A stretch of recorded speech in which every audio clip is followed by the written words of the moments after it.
महाराष्ट्र से मांग उठी और यूपी में उतरने लगे लाउडस्पीकर। अब राज ठाकरे भी कह रहे योगी जैसा मुख्यमंत्री कोई नहीं। योगी की तारीफ करने वाले ठाकरे का अगला प्लान क्या है? योगी आदित्यनाथ का अंदाज लोगों को इन दिनों इतना पसंद आ रहा है कि देश भर में योगी की डिमांड बढ़ गई है। 30 प्रदेशों की जनता को योगी चाहिए, लेकिन योगी तो एक ही है। भला कहां कहां जाएंगे? आप ये मत सोचिए कि हम चाशनी में डूबे शब्दों से योगी की इतनी तारीफ क्यों कर रहे हैं, बल्कि आगे जो बताने वाले हैं वो सुनकर आप अगर योगी समर्थक हैं तो इस खबर को शेयर करने से खुद को रोक नहीं पाएंगे, और अगर विरोधी हैं तो इतना बढ़ता कद देखकर परेशान जरूर हो जाएंगे। हमारी इन बातों का आधार क्या है? किस नेता ने योगी की तारीफों के पुल बांध दिए? यूपी में लाउडस्पीकर विवाद अचानक कहां से आ गया? और उद्धव ठाकरे के भाई राज ठाकरे की निगाहें लखनऊ पर क्यों टिक गई हैं? हम आपको अगले 2 मिनट में बताने वाले हैं। सबसे पहले समझिए योगी की तारीफ किसने की और उसके क्या मायने हैं।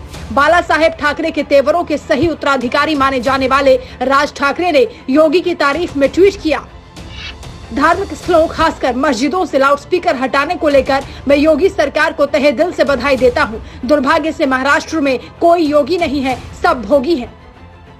राज ठाकरे का ये ट्वीट सुनने में जितना सिंपल और सटीक लगता है, सियासत में उसके उतने ही मायने हैं। पहले मायने समझ लीजिए, फिर आपको बताएंगे। मांग महाराष्ट्र में उठी थी तो फिर योगी ने यूपी के मस्जिदों से लाउडस्पीकर क्यों उतरवा दिए? दरअसल राज ठाकरे हिंदुत्व की सियासत का चेहरा बनना चाहते हैं, वो भी शिवसेना और बीजेपी से बड़ा। लेकिन मोदी और योगी के रहते तो ये संभव है ही नहीं। तो महाराष्ट्र में भी अपनी सियासत चमकाने के लिए उन्होंने लाउडस्पीकर विवाद को हवा दे दी। अगर उद्धव सरकार ने कोई भी फैसला लिया तो सहयोगी पार्टी एनसीपी और कांग्रेस भड़क जाएगी, क्योंकि उनकी सेक्युलर भावना को ठेस पहुंचेगी। राज ठाकरे की पार्टी मजबूत नहीं हो पा रही और बीजेपी के पास महाराष्ट्र में कोई फायर ब्रांड नेता भी नहीं है। यही वजह है कि दोनों को एक दूसरे में संभावना नजर आ रही है।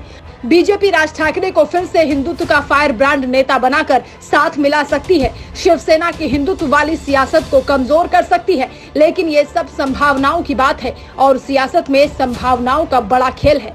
खैर, इतना सब जान लेने के बाद अब आप ये सोच रहे होंगे कि जब मुद्दा महाराष्ट्र में उठा था तो फैसला अचानक से यूपी सरकार ने कैसे ले लिया? तो ये भी समझ लीजिए। दरअसल लाउडस्पीकर वाला विवाद उठाया राज ठाकरे ने ही था। उद्धव सरकार को कहा था कि मस्जिदों से लाउडस्पीकर हटवा लीजिए वरना ठीक नहीं होगा। सरकार ने नहीं माना तो 10 दिन बाद 3 मई का अल्टीमेटम दे दिया और कहा कि उसके बाद हम खुद उतारेंगे। अब वहां की सरकार इस मसले पर बैठक कर रही है और योगी जैसा कोई फैसला लेने की फिराक में है। लेकिन योगी ने उससे पहले ही आदेश जारी कर दिया कि लाउडस्पीकर बजाओ, लेकिन आवाज धीमी होगी। अगर मंदिर मस्जिद से आवाज बाहर गई तो सीधा जेल जाओगे। रामनवमी और हनुमान जयंती पर भले ही दिल्ली तक बवाल मच गया हो, लेकिन यूपी में सब कंट्रोल में है।